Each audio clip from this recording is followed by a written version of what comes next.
All right. Shalom Akim. First and foremost, as always, I'm going to give all the praises, honor, and the glory unto Yahawah, Bahashim, YAHAWASHI, Bahashim Kakodash, double honors to the apostles and unto the elders of Great Millstone, GMS who taught me this truth, and honors to the brethren in the Akim that's been pushing out this truth with all sincerity and in faith, and to Wadi Yahawah, Bahashim YAHAWASHI for allowing me to come back with another lesson. And Shamgar, Shalom Akim, Shalom. And the title of this lesson is simply going to be, there's a difference between knowing the path and walking the path. And us brothers, I mean, for if you don't know, it's okay. It ain't a law to know, all right? But that saying comes from the movie The Matrix, okay? And we know that see, when you come into this faith, you must count the cost. You must make sure you know what you're getting yourself into, because once you get in it, that's it. If you dip so much as a pinky into this pond and you try to get out, there's going to be something that, reaches down and drags whoever you may be back into its depths. See, when you come into this faith, man, there's no going back. I mean, there is. But if you go back, sin lieth at the door, which sin leads to what? Death.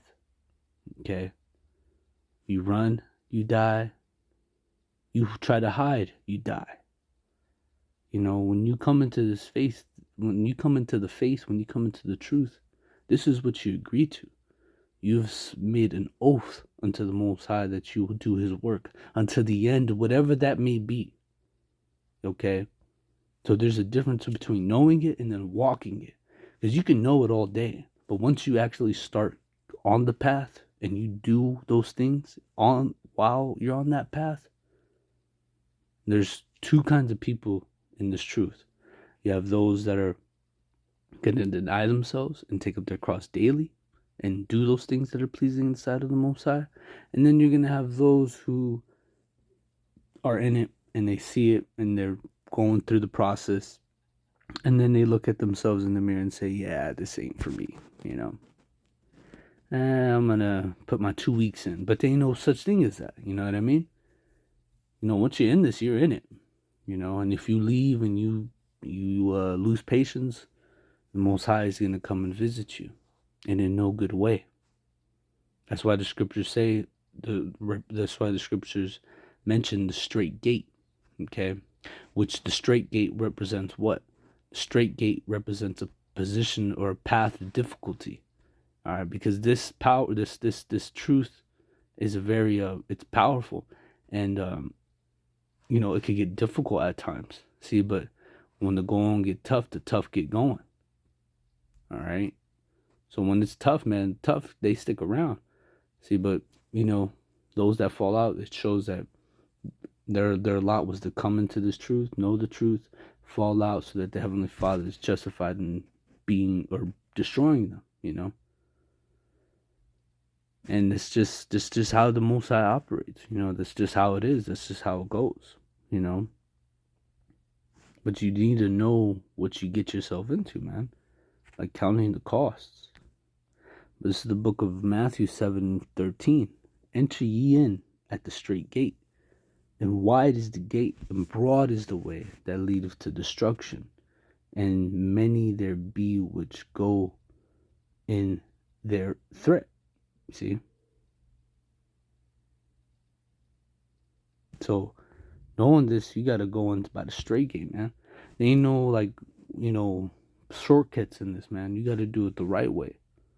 Know what you're getting yourself into. And especially if you up in here in Babylon, man, boy, and you walking through the valley of the shadow of death, man. And we want to make sure that Heavenly Father, He leads us in that path of righteousness, as the book of or as the prophet, king, and warrior, which is David, said. Matthew, Psalms 23. We'll start up at the top. This is a Psalm of David. It says, the Lord is my shepherd, I shall not want. He maketh me to lie down in green pastures. He leadeth me beside the still waters. He restoreth my soul. He leadeth me in the path of righteousness for his name's sake, which when you read the green pastures and when you read the still waters, it's representing the word. And all one needs to go to is Matthew or Isaiah 55. It lays it down right there. Pretty simple. Okay. And it says he restoreth my soul. He leads me in the path of righteousness for his name's sake. Yea, though I walk through the valley of the shadow of death, I will fear no evil, for thou art with me. Thy rod and thy staff, they comfort me. That's right. And the valley of the shadow of death represents this place known as America. And it says, thou preparest a table before me in the presence of mine enemies. Thou anointest my head with oil. My cup runneth over. Surely goodness and mercy shall follow me, Salakia. Surely goodness and mercy shall follow me all the days of my life, and I will dwell in the house of the Lord forever. And that's what we want to do. But we got to go through that path. We have to go through that straight gate, man. There's no other way. All right, Yahawashi didn't take no shortcuts. The disciples that were with him didn't take no shortcuts. They all went through that straight gate. All right, and with that straight gate, there comes times where it gets difficult. You're going to suffer some things, but yet nevertheless, you want to be strong in the Lord and in the power of his might. Okay. 1 Corinthians chapter 10 and verse 12. And it says, wherefore let him that thinketh he standeth take heed lest he fall. There hath no temptation taken you but such as common to man. But the heavenly Father is faithful, who will not suffer you to be tempted above that which you are able, but will with the temptation also make a way to escape, that you may be able to bear it. And that's right. So the Heavenly Father, just know that he's not going to put you in any situation that you can't handle, but some men, they'll be put in certain situations and then fold, because they lack courage, they lack faith, they lack, strength, really. And really, at the end of the day, the Most High, he just wasn't dealing with them, See, but us brothers, we have to keep it in mind that the Most High, he ain't going to put us in no situation we can't handle. He's putting us in these situations. Instead of having the mindset of, why me, instead of asking that, be like in the mindset of, this is what he wants me to go through. This is what he wants me to get through. And if I get through this, and when I get through this, because you want to have confidence, The fear of the Lord is strong confidence, all right? Knowing that you'll get through it by faith. That when you get through it and you prevail, you're going to be stronger than when you were before, man. These trials, these tribulations, things that we go through in this path and this walk, it's all to try us, it's all to test us, and it's truly all to purify us, because we're all that gold in the fire, being tried in the fire, all right, and in the furnace of adversity, and that's how you build character, all right. But just a quick little lesson, nothing too long or nothing like that, but just something that was on my mind, when I was just going, that scene popped into my mind. I was like, yeah, man, it's just different. There is a very big difference between knowing the path and walking it. You can know it all day, but once you start to walk it, man, hey, man, you learn, you find out very quick, like, oh, this is real. This is real. See, knowing is passive, and doing is active. You working.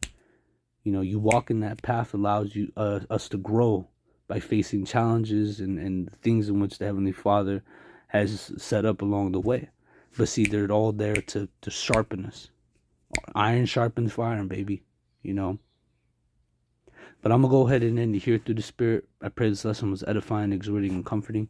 And as always, I'm going to give all the praises, honor, and the glory unto Yahawah, Ba'ashem, YAHAWASHI, Ba'ashem Kakwadesh.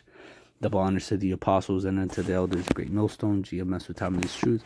And honors to the brethren in the Akim that's pushing out this truth with all sincerity and in faith. And to Wadi Yahawah, Ba'ashem YAHAWASHI, for allowing me to come back with another lesson. And it's on to the next one, brothers. Shalom.